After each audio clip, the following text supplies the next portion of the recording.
Here's an American Family News update for you. I'm Bronson Woodruff. The man suspected in an apparent assassination attempt targeting Donald Trump camped outside of a Florida golf course with food and a rifle for nearly 12 hours. Ryan Wesley Ruth was lying in wait for the former president before a Secret Service agent stopped the potential attack and fired shots, according to court documents filed on Monday. The 58-year-old Ruth did not fire any shots, never had Trump in his line of sight, and sped away after an agent who spotted him shot in his direction, according to officials. He was arrested in a neighboring county.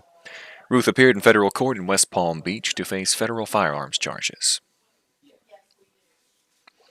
Dozens of Hezbollah terrorists were wounded in Beirut's suburbs and other parts of Lebanon after their handheld pagers exploded today. Lebanese state media and security officials shared this. It was not immediately clear if people were killed. A senior military intelligence official and an official with a Lebanese group with knowledge of the situation both spoke on condition of anonymity because of the sensitivity of the situation. They said that pagers carried by Hezbollah members were detonated. The second official said it was believed to be an Israeli attack.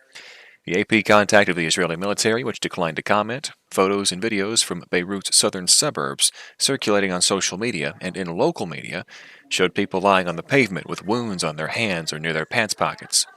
Hezbollah leader Hassan Nasrallah previously warned the group's members not to carry cell phones, saying they could be used by Israel to track their movements and to carry out targeted strikes.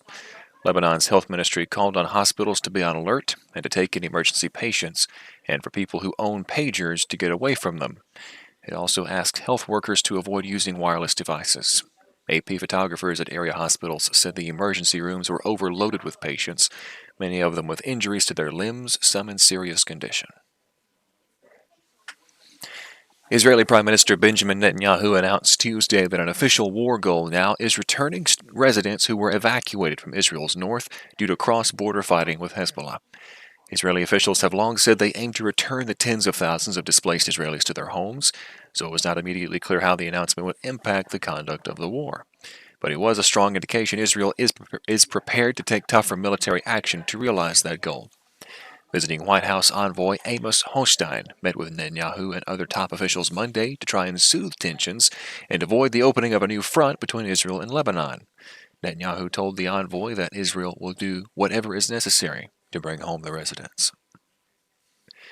A Christian pastor from California has been freed from China after nearly 20 years behind bars and is back home in the U.S. The State Department said this on Monday. 67-year-old David Lin was detained after he entered China in 2006, later convicted of contract fraud and sentenced to life in prison. This according to the U.S. Commission on International Religious Freedom and Advocacy Groups. The Biden admin has been working on David Lin's case and those of other wrongly detained Americans in China for years and have raised them at every meeting with senior Chinese officials, including Secretary of State Antony Blinken's meeting this summer with Chinese Foreign Minister Wang Yi in Laos. Republican lawmakers in Oregon on Monday asked Democratic Governor Tina Kotek to ensure the integrity of the state's voter rolls.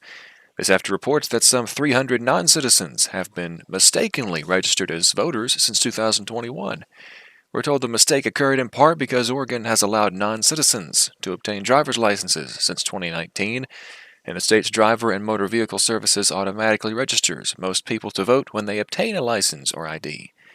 An initial analysis by the Oregon Department of Transportation, which oversees the DMV, found that 306 non-citizens were registered to vote in what officials described as a data entry issue that happened when people applied for driver's licenses. We're told 2 of those voted in elections since 2021.